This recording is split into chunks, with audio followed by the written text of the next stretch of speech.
sem saber o resultado das eleições. Eu já posso dizer para você que nós somos mais que vencedores. Então, não preciso saber o resultado. Então, minha filha ficou em casa hoje, falei, filha, não fica sofrendo, acompanhando aí o placar, não. Deixa para ver só no final. O fato é que hoje eu quero falar com você num texto extraordinário de Romanos capítulo 8. Romanos capítulo 8, o livro de Romanos, todo ele é um livro altamente teológico, com aplicações para a nossa vida. Nesse capítulo 8 especificamente, o apóstolo Paulo, ele revela algumas verdades para a nossa vida no capítulo 8. Ele fala, por exemplo, lá no comecinho, que não existe condenação, ou não existe mais condenação para os que estão em Cristo Jesus. Ele diz também que Deus tirou de nós o espírito de temor, de escravidão, e nos deu o espírito de adoção, e nos dirigimos a Deus agora como Pai, chamando Ele de Pai. Diz também que os sofrimentos desse tempo presente, por maiores que sejam, não se comparam com a glória que vai ser revelada um dia no céu. O texto que li na abertura do culto fala de que o Espírito Santo nos ajuda na oração, porque há momentos na nossa vida que nós não sabemos nem o que pedir, nem como pedir, mas não tem problema, que o Espírito Santo intercede por nós com gemidos inexprimíveis. Já passou a experiência de não ter forças para orar, não saber o que pedir e como falar? Nesta hora, em especial horas de dor, em que o Espírito Santo, ele fala, ele interpreta por nós. E há um texto extraordinário, que é Romanos 8:28, que diz que todas as coisas contribuem para o bem daqueles que amam a Deus. Uma outra tradução diz, Deus faz com que todas as coisas contribuam para o nosso bem. Em outras palavras, está nos dizendo que nem tudo que nos acontece é bom. Deus não é responsável pelo mal. O mal foi trazido ao mundo por causa do pecado. Deus não causa o mal. Mas ele diz que mesmo nas circunstâncias mais adversas, por causa do amor de Deus, Deus faz com que a junção de todas essas coisas contribuam juntamente para o nosso bem. Deus nos abençoa em toda e qualquer circunstância. Esse é um texto de Romanos 8:28 extraordinário. Acreditar nisso, acreditar que Deus faz com que todas as coisas contribuam para o bem dos que amam a Deus. Dr. Shedd, um especialista, já falecido, especialista em Bíblia, um homem muito piedoso, ele usava uma expressão que os mais velhos vão lembrar. Ele disse que Romanos 8:28 é o biotônico fontoura do cristão. Alguém lembra de biotônico fontoura? Que era aquele, né? Muita gente foi criada com biotônico fontoura para fortalecer a doutora Teresa. Não era isso, doutora Teresa? Era para todos os males. Então ele diz que Romanos 8:28, depois dá um Google lá, viu, jovens? Google biotônico fontoura, você vai encontrar. Entendeu? Era aquele tônico para o crescimento, se usava, né? Hoje vocês usam os energéticos. Então, mas é isso, você acreditar, é o que te fortalece, é você acreditar que Deus está no controle. Deus está no controle de toda e qualquer circunstância. Nem tudo que nos acontece é bom. Nós não agradecemos por coisas ruins que nos acontecem, mas nós descansamos no cuidado de Deus em meio às lutas. Deus faz com que tudo contribua para o nosso bem. Aí, ele termina o capítulo 8, e é o que eu quero meditar com vocês hoje, a partir do verso de número 31, em que ele faz algumas perguntas e algumas afirmações. Acompanhe comigo Romanos capítulo 8, a partir do verso de número 31. Olha o que diz o texto. Que diremos então à vista dessas coisas? Que coisas? Tudo que eu falei agora, do capítulo 8. Se Deus é por nós, quem será contra nós? Aquele que não poupou o seu próprio filho, mas por todos nós o entregou, será que não nos dará graciosamente com ele todas as coisas? Quem tentará acusação contra os eleitos de Deus? É Deus quem os justifica. Quem os condenará? É Cristo quem morreu, ou melhor, que ressuscitou, o qual está à direita de Deus e também intercede por nós. Quem nos separará do amor de Cristo? Será a tribulação, ou a angústia, ou a perseguição, ou a fome, ou a nudez, ou o perigo, ou a espada? Como está escrito, por amor de ti, somos entregues à morte continuamente, fomos considerados como ovelhas para o matadouro. Em todas essas coisas, olha só, interessante, Deus faz com que todas as coisas contribuam para o nosso bem. Que diremos diante dessas coisas? E ele termina dizendo, em todas essas coisas, em todas as circunstâncias da nossa vida, porém, somos mais que vencedores por meio daquele que nos amou. Porque eu estou bem certo de que nem a morte, nem a vida, nem os anjos, nem os principados, nem as coisas do presente, nem do porvir, nem os poderes, nem a altura, nem a profundidade, nem qualquer outra criatura poderá nos separar do amor de Deus que está em Cristo Jesus, nosso Senhor. Amém, queridos? Vamos orar. Deus de amor, eu quero te louvar por essa palavra extraordinária. Perguntas que têm as respostas óbvias, porque são todas elas embasadas no teu amor. E que nós possamos crer, realmente viver como mais do que vencedores, porque cremos no Senhor que dirige cada circunstância da nossa vida. Em nome de Cristo Jesus nós pedimos que a tua palavra agora fale conosco. Hoje e sempre nós oramos confiando nos méritos de Jesus Cristo, nosso Senhor. Amém, Senhor. Amém. Queridos, há algumas perguntas que, da maneira como elas são feitas, as respostas são óbvias. O apóstolo Paulo começa esse texto perguntando: que diremos então à vista dessas coisas, dessas afirmações extraordinárias do Espírito Santo em nossa vida, que tudo concorre para o nosso bem, que nós somos filhos amados de Deus, que já não há nenhuma condenação para os que estão em Cristo Jesus. O que diremos diante dessas coisas? E ele começa com essa pergunta, essa parte final, e ele termina com uma afirmação categórica. A afirmação de Romanos 8, 31 a 39 é que em todas as coisas somos mais do que vencedores por meio daquele que nos amou. É uma certeza baseada no amor de Deus. Ele começa com uma pergunta: que diremos, pois, diante dessas coisas? E termina com uma afirmação: mas em todas as coisas somos mais do que vencedores por aquele que nos amou. Mas entre esses versos, ele estabelece o raciocínio. Eu queria caminhar com você hoje nessas perguntas que o apóstolo Paulo faz, que as respostas são óbvias. As perguntas são feitas e você vai verificar que algumas afirmações do apóstolo Paulo tornam óbvia essa resposta e a nossa confiança. Pergunta que ele faz primeiro é a seguinte: se Deus é por nós, quem será contra nós? Ok, se a pergunta fosse apenas essa, ou parasse aí, nós teríamos inúmeras respostas. Porque afinal, todos nós enfrentamos, queridos, inimigos. Todos nós enfrentamos adversários. Essa pergunta tem uma resposta. Temos sim. A Bíblia diz que o mundo, como sistema que se opõe a Deus, nos odiaria. A Bíblia diz que o diabo é o nosso acusador o tempo todo. Paulo disse, na sua própria caminhada, ele teve alguns momentos com portas abertas, mas outras vezes com adversários impedindo o trabalho dele. Se a pergunta fosse meramente esta, a resposta para nós seria essa: nós temos adversários, nós enfrentamos inimigos. Mas ele completa essa pergunta dizendo o seguinte: olha só o que diz o texto. Que diremos, pois, diante dessas coisas? Se Deus é por nós, quem será contra nós? Se ele apenas perguntasse: olha, quem se coloca contra nós? Nós temos uma lista. Mas como ele coloca, se Deus, ou a tradução exata é, já que Deus é por nós, quem será contra nós? Ou seja, qual é o poder que pode ir contra o cristão se Deus, ou já que Deus, está a nosso favor? Ele está nos dizendo o seguinte: se você já foi salvo pelo Senhor, até vamos começar antes disso, se você foi escolhido por Deus, salvo, justificado, e você está vivendo uma vida na presença do Senhor, você pode descansar nesta promessa, de que não importa quem se levante, não terão vitória, porque nem os poderes do inferno podem vencer o cristão.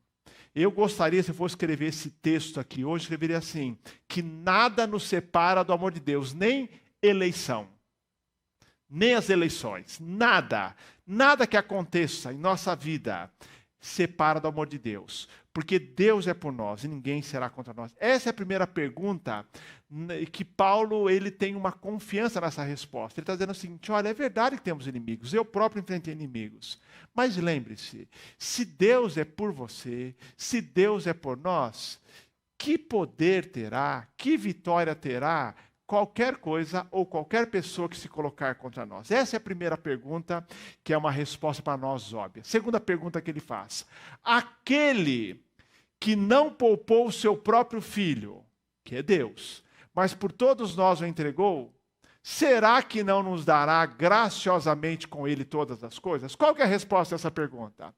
Se Deus, diz o apóstolo Paulo, entregou o seu próprio filho, e pergunta: será que esse Deus não nos dará tudo o que precisamos para a nossa vida? Como podemos ter certeza que o Senhor cuida de nós o tempo todo, que nada do que de fato precisamos, não o que necessariamente desejamos, mas o que precisamos vai nos faltar? Ele diz assim: olhe para a cruz de Cristo. Olhe para o que Deus fez na cruz por meio de Cristo, que Ele deu o seu Filho, queridos. E se Ele deu o seu Filho, como não nos dará as outras coisas? Se Deus deu o que era maior, mais importante, como não dará as coisas secundárias? Hoje, na classe de batismo, eu dizia para os alunos ali: gente, falando do amor de Deus, eu não posso dizer a você, disse a eles, que eu compreendo plenamente o amor de Deus, porque ninguém compreende. Você que é pai, você que é mãe, sabe. Eu tenho certeza que todos nós, pais e mães, daríamos a vida pelos nossos filhos. É verdade ou não é? Mas nenhum de nós, eu não daria, nenhum de nós daria o nosso filho ou a nossa filha para morrer por alguém. Nós daríamos a nossa vida. Nós daríamos a nossa vida.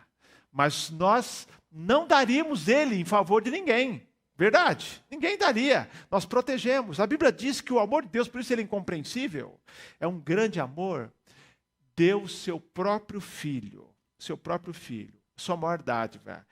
E se você conseguir pensar em algo mais valioso do que Jesus, você pode ficar com dúvida se Deus vai lhe dar todas as coisas.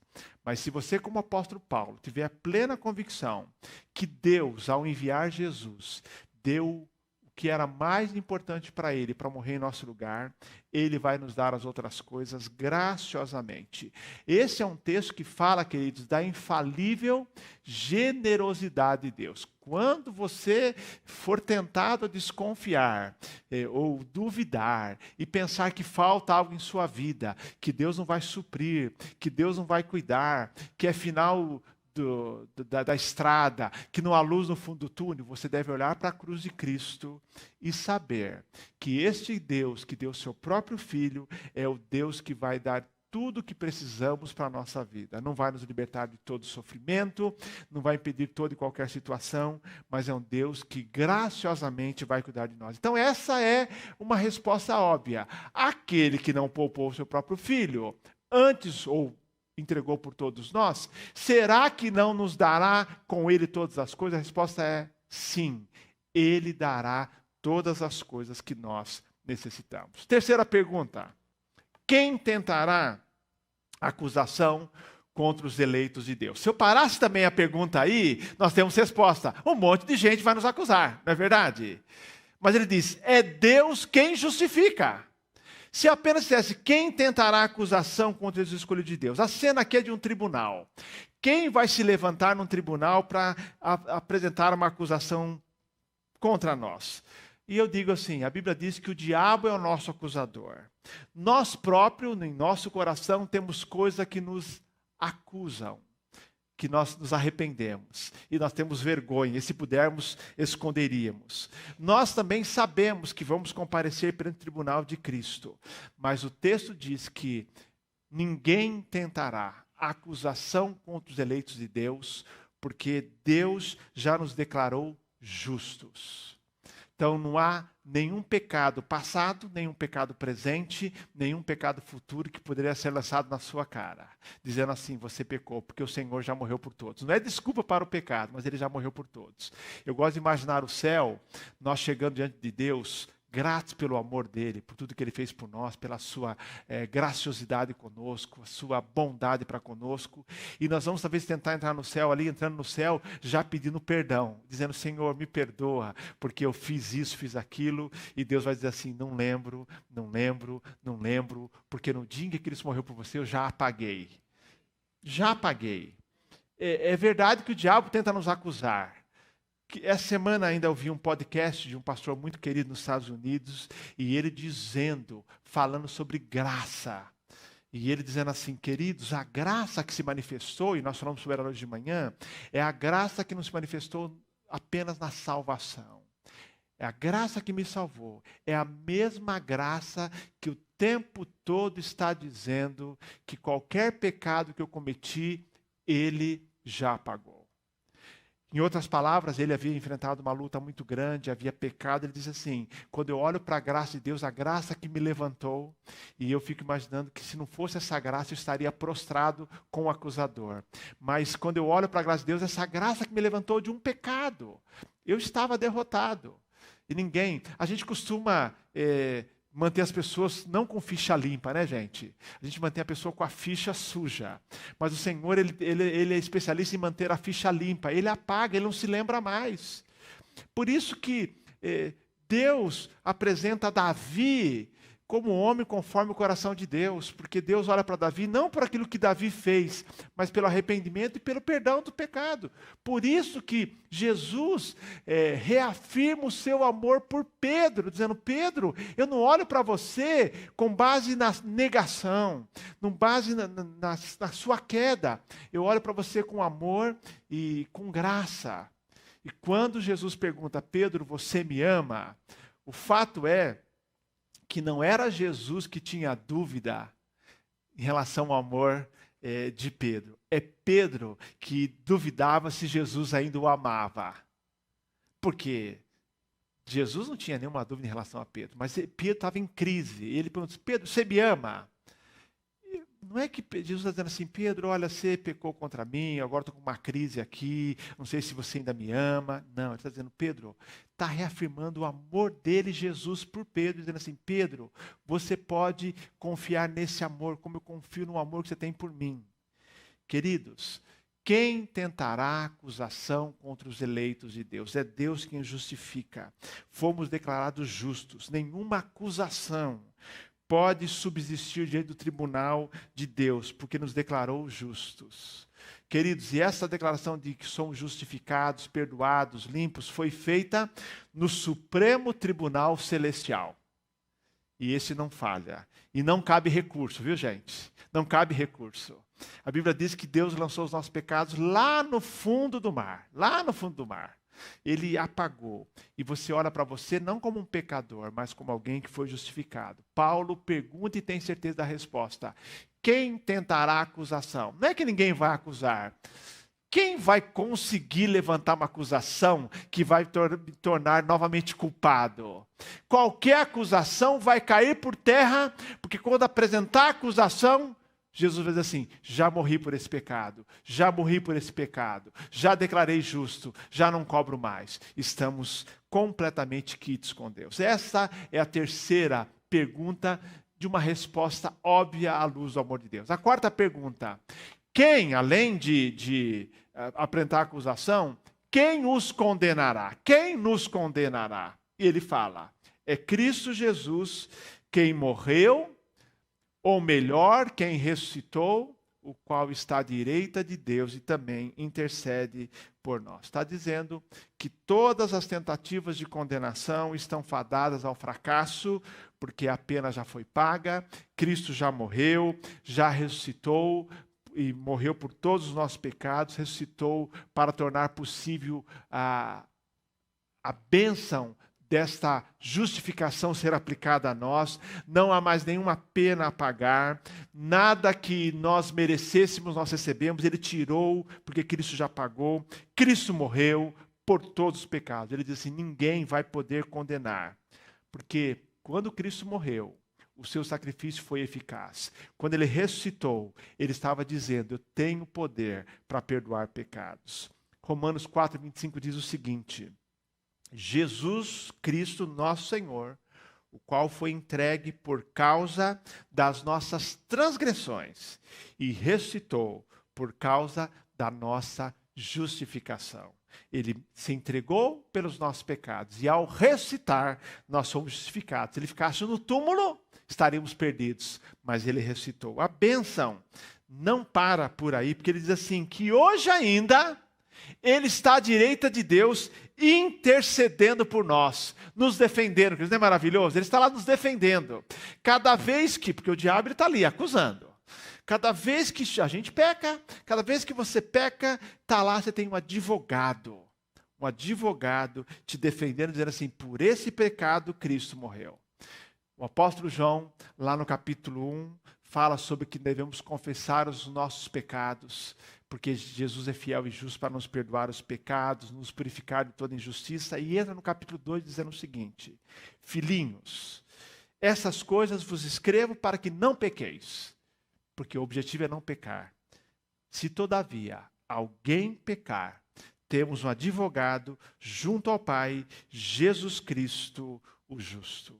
Queridos, ele morreu pelos nossos pecados, nos justificou, não há mais condenação, e ele está intercedendo diante de Deus por toda e qualquer tentativa de Satanás ou de alguém nos acusar diante de Deus, porque todos os pecados, já chega lá, nosso advogado entra com recurso e elimina qualquer tentativa, queridos, contra nós.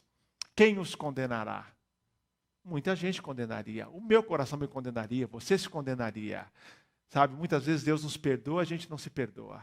A gente tem que aprender a perdoar. Cristo já perdoou, você tem que aprender a se perdoar, porque a gente carrega uma culpa. Existe a culpa objetiva, que é importante para você se arrepender, mas muitas vezes há aquela culpa sentida que nos faz mal. Temos que viver livres. Culpa não faz bem. Culpa não é um bom motivador, viu, gente? Culpa é para ser retirada. Ele diz que Deus tirou e ele intercede por nós. Aí ele termina com a pergunta mais importante. Quem nos separará do amor de Cristo? E ele pergunta, será a tribulação, ou a angústia, ou a perseguição, ou a fome, ou a nudez, ou o perigo, ou a espada? E ele diz ainda, como está escrito, por amor de ti somos entregues à morte continuamente, fomos considerados como ovelhas para o matadouro. Quem nos separará do amor de Cristo? E ele aqui, queridos, ele começa a imaginar, ele usa aqui um sistema de amostragem. Não é relação completa, mas tem um sistema de amostragem. Vamos pensar, vamos pensar aqui em algumas situações. Será que a adversidade é capaz, ou a tribulação, de nos afastar do amor de Deus? Será que a angústia, será que a perseguição, será que a fome, a nudez ou a falta das coisas, será que o perigo ou a espada, será que há alguma coisa que nos separa do amor de Deus? E ele diz, é verdade, enfrentamos muitas lutas, mas aí somos entregues à morte. Mas ele fala assim, porque eu estou bem certo, não apenas certo, mas bem certo. E aqui ele aumenta, expande essa lista, que além de tribulação, além de angústia, além de perseguição, além de fome, nudez, perigo, espada, ele diz assim, estou bem certo que nem a morte, nem a vida, nem os anjos, nem os principados, isso falando dos nossos inimigos espirituais, nem as coisas do presente, nem do porvir, nem os poderes. Ele fala, nem a altura, nem a profundidade, nem qualquer outra criatura poderá nos separar do amor de Deus que está em Cristo Jesus, nosso Senhor. Amém? O amor de Deus, querido, nada nos separa. Ele está dizendo o seguinte, o que ele quer dizer que nada nos separa? Nada vai nos privar do amor de Deus. Mesmo quando você enfrentar toda e qualquer situação, uma coisa é certa, o amor de Deus estará com você. Você precisa pedir a Deus para que você sinta esse amor. O amor de Deus não nos abandona. Deus não diz assim, não, agora você enfrenta isso sozinho. Não, o amor dele está presente em cada situação. Ele está dizendo, você não está imune à dor, à tentação, à tragédia, à luta, mas há muitas coisas incertas na vida, mas há uma coisa plenamente certa, o amor de Deus. Não importa, tempos de fartura, tempos de necessidade, situações mais simples, situações mais difíceis, nada nos separa do amor de Deus. Então, me permita repetir aqui, nem resultado de eleições nos separa do amor de Deus. Vamos lembrar disso. Nada, queridos. Sabe, eleições, questões no trabalho, negócios, relacionamentos são incertos e a gente não tem poder, controle. Mas há algo que não muda, é o amor de Deus para conosco. Ele está o tempo todo, saber que somos amados. Os cristãos do primeiro século enfrentaram tantas lutas e eram tão felizes, porque eles nunca se esqueceram do amor de Deus. Alguns deles até se dispuseram a morrer das maneiras mais doloridas. Eles enfrentaram isso porque eles não tinham dúvida do amor de Deus. Quem tem certeza do amor vai às últimas consequências. O amor, sim, diferentemente da culpa, é um tremendo motivador. A força do amor é imensa. A culpa paralisa, o amor nos motiva. E ele diz que o amor de Deus, a certeza. E nós sabemos como é importante isso. Nós que temos filhos, você sabe, a coisa mais importante para os filhos é ter certeza de que você o ama. E o nosso amor para com eles não depende de qualquer atitude deles. Não é verdade? Eu, como Deus, nós sabemos, não há nada que você faça que vai levar Deus a te amar menos. E não há nada que você possa fazer que vai levar Deus a te amar mais, porque o amor dele é perfeito.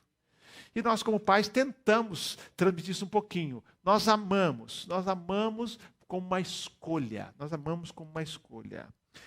E esse é um versículo extraordinário dizendo que nada nos separa do amor de Deus. O que esse texto nos ensina? Essas 5 perguntas, cujas respostas são óbvias, porque estão embasadas no amor de Deus que está em Cristo Jesus.